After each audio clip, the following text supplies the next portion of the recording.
Hello everyone, welcome back to a new video of Quick Guide. Today in this video, I'm going to show you how you can sign in to your Zoom Events account.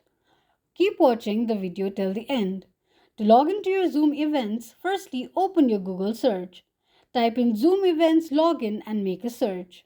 The search results will be displayed on the screen. Click on the login link shown on the page. It will take you to the sign in page of Zoom Events. To log into your Zoom Events account, enter your email address and password associated with your account. Tap on an eye icon to check if you have entered your password correctly or not. In case if you don't remember your password, click on Forgot Password.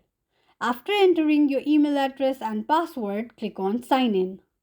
This is how you can log into your Zoom events quickly and easily just in few steps.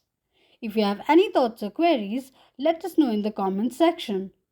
Don't forget to subscribe to our channel. Also, press the notification bell icon so that YouTube will notify you whenever we post a new video. Thank you so much for watching.